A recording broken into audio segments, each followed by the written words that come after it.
Recording में मैं व्यस्त हूँ, आ नहीं पाऊँगा, कभी ये है कभी वो काम है, ये काम है, वो मेरी छूटता नहीं है।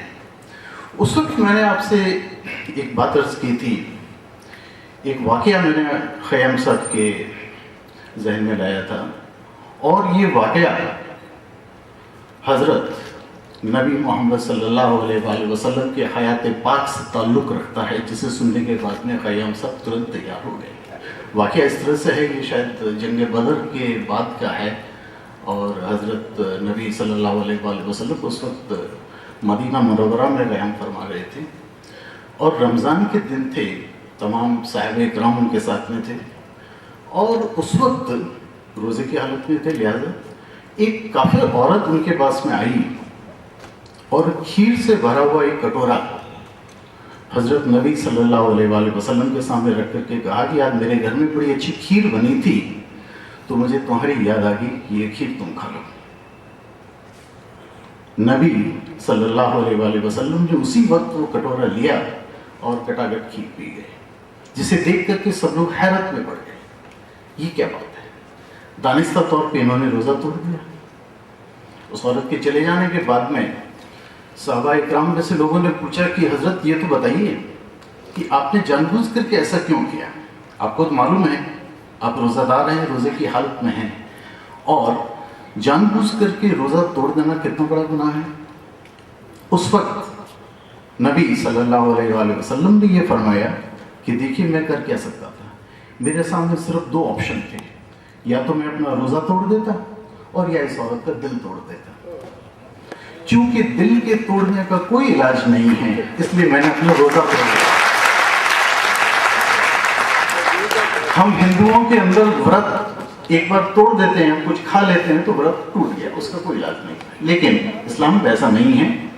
अगर आपने नादानिस्ता अनजाने में कुछ खा लिया पी लिया तो आपका रोज़ा नहीं टूटता है, लेकिन जानबूझकर अगर आपने कुछ खा लिया या पी लिया तो आपको रमज़ान ख़त्म होने के बाद 60 दिन तक, 2 महीने तक और रोज़ा रखना पड़ेगा।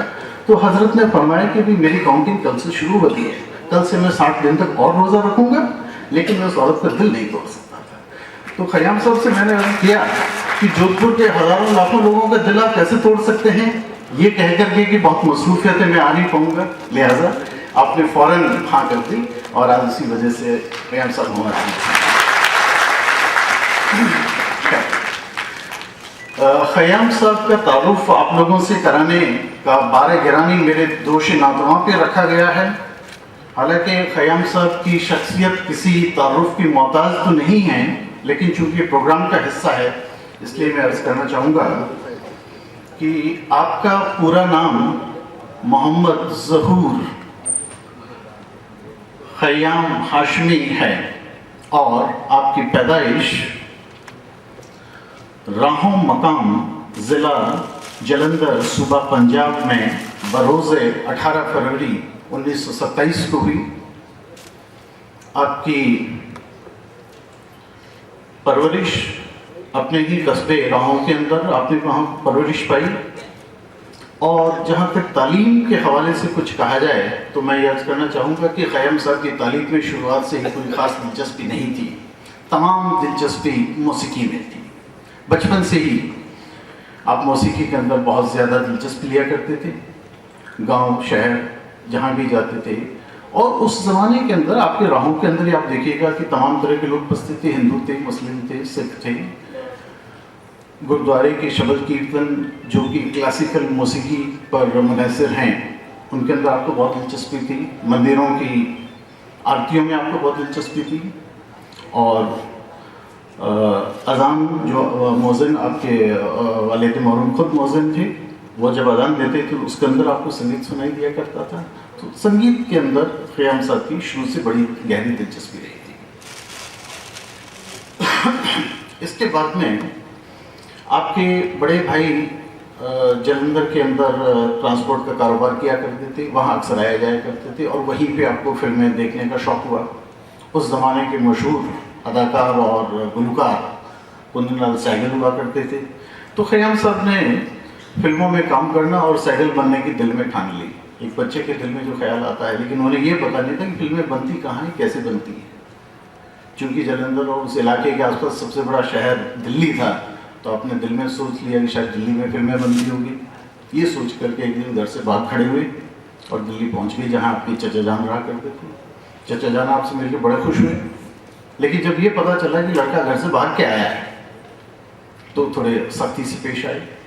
खैर दादी अम्मा के बीच बचाव से मसला हल हो गया और आपने जाहिर कर दिया कि मेरी तालीम के अंदर इतनी दिलचस्पी नहीं है, मैं मौसीकी सीखना चाहता हूँ। तो आपके चचा जान ने वहाँ इंतज़ाम कर दिया आपको क्लासिकल मौसीकी सिखाने का, और आपने मौसीकी की तालीम पंडित अमरनाथ जी से और पंडित हुस्नलाल भगत राम से दिल्ली के अंदर हासिल की। और आखिर पंडितों ने कहा कि आपको फिल्मों में काम करने के लिए जितनी इल्म की ज़रूरत है उतना इल्म हमने आपको सिखा दिया है मौसीकी का, अब आप जाके अपनी तकदीर आजमाइएगा फिल्मी दुनिया में। तो सबसे पहले मुंबई आए, और वो उम्र ऐसी नहीं थी कि इन्हें कोई हीरो बनाया जा सके। सब लोगों ने कहा कि समय आने पर बाद में आइएगा। दिल शिकस्ता होकर मुंबई से लौटे और लाहौर चले गए। उस ज़माने में लाहौर बम्बई के बाद में दूसरा सबसे बड़ा मरकज़ था जहाँ फिल्में तामीर होती थी। लाहौर पहुँच करके उस ज़माने में एक बहुत बड़े म्यूज़िक डायरेक्टर हुआ करते थे, जी चिश्ती, गुलाम अहमद चिश्ती साहब। तो चिश्ती साहब से आप मिले। ये भी एक बड़ा दिलचस्प वाक़या है कि चिश्ती साहब से जब आप मिलने गए उस वक्त चिश्ती साहब अपनी ही किसी कंपोजिशन के कुछ अल्फाज याद कर रहे थे और उन्हें याद नहीं आ रहे थे। अपने असिस्टेंट से पूछा कि भाई उसके ज़रा अल्फाज बता दो। असिस्टेंट भी बल्लियाँ झाड़ने लग गए। तब ख़याम साहब ने पास ही जो खड़े थे तमाम हिम्मत बटोर करके कहा कि साहब मैं अर्ज़ करूँ, और आपने वो तमाम जो है बंदिश अल्फाज के साथ में गा करके सुना दी, जिसे सुन के चिश्ती साहब बड़े मुतासिर हुए। और उनके साथ में रह करके आपने फिल्म के अंदर जो मौसीकी हिदायत का जो फ़न है, म्यूज़िक डायरेक्शन का जो फ़न है, उसकी बारीकियाँ आपने चिश्ती साहब से सीखी। उसके बाद में चिश्ती साहब से इनका ताल्लुक कुछ साल डेढ़ साल तक रहा, और शर्त उनकी ये थी कि आपको कोई तनख्वाह नहीं मिलेगी, सिर्फ खाना मिलेगा और रहने का इंतज़ाम कर दिया जाएगा। इस अरसे के बाद जब वापस घर पहुँचे तो लोगों ने, घर वालों ने पूछा कि क्या कितना कुछ कमाया इस अरसे में? तो बताया कमाया कुछ नहीं, थोड़ी बहुत तो म्यूज़िक के अंदर तालीम हासिल की है और खाना और ये सब हो जाया करता था। तो बड़े नाराज़ हुए घर वाले, बोले कुछ ऐसा काम ढूंढो जिससे ज़िंदगी बसर हो सके। लिहाजा ख़याम साहब फ़ौज के अंदर भर्ती हो गए। उस ज़माने में दूसरी आलमी जंग चल रही थी और एक फ़ौजी की हैसियत से आप आर्मी के अंदर भर्ती हो गए। देवलाली, पुणे, क्वेटा, पेशावर, इन सब मकामात पर आपने ट्रेनिंग हासिल करी, और उसी दौरान फिर 1945 में जंग ख़त्म हो गई। जंग ख़त्म होते ही फौज से आपको छुट्टी दे दी गई और फिर अपनी तकदीर आजमाने के लिए फिर वापस बम्बई आ गए। इस अरसे तक आपने देखा कि पंडित हुस्नलाल भगत राम, जिनसे आपने दिल्ली में तालीम हासिल की थी, वो बम्बई में आकर के बहुत बड़े म्यूज़िक डायरेक्टर बन गए हैं। तो उनकी मदद से आपने फिल्मों के अंदर अपनी तकदीर आजमानी शुरू की। उन्होंने ही सबसे पहले ख़याम साहब को रोमियो एंड जूलियट फिल्म के अंदर एक दो गाना गाने का मौका दिया। वो गाना मेरे ख्याल से ज़ोहरा भाई अम्बलेवाली के साथ आपने गाया था। हाँ, वो पहला मौका था, जबकि तेरी मोहब्बत में दोनों जहान हार के वो चला कोई शबे गम गुजार के, ये वाला दो गाना आपने पहली बार वहाँ गाया था। और उन्हीं दिनों चूँकि तकसीम का ज़माना था, मुल्क का बंटवारा हो चुका था, और आपसे ये कहा गया कि आप कुछ हिंदू नाम रख लें अपना। तो ख़याम साहब ने जो है शर्मा जी नाम रख लिया गया। और उस ज़माने के अंदर चिश्ती साहब के साथ में ये रहमान साहब थे, उनसे मिलकर के आपने अपनी जोड़ी बना ली। तो शर्मा जी वर्मा जी के नाम से जोड़ी बनी और उन्होंने फिल्मों में म्यूज़िक देना शुरू किया। आपकी सबसे पहली फिल्म जो है वो हीर रांझा थी। वो सन 47 के अंदर बनी थी, और फिल्म में शर्मा जी वर्मा जी के नाम से आप म्यूज़िक डायरेक्टर रहे। फिल्म ख़त्म होने के बाद में वर्मा जी ने तो पाकिस्तान की राह ले ली और शर्मा जी अकेले रह गए। तो आइंदा फिल्मों के अंदर जैसे पर्दा है, बीवी है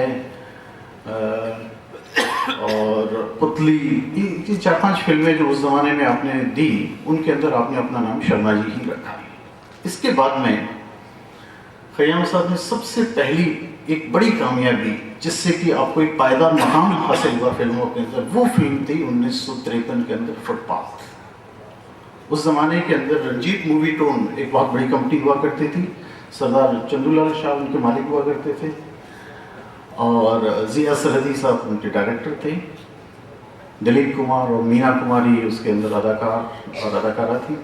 तो इतनी बड़ी फिल्म के अंदर म्यूज़िक का काम मिल जाना ख़याम साहब के लिए बहुत बड़ी कामयाबी थी।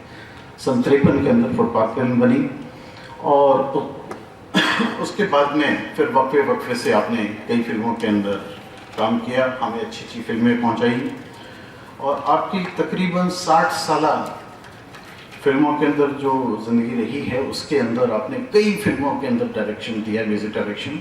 उसमें से चुनिंदा जो नामवर फिल्में हैं उनके नाम मैं आपके सामने लेता हूँ।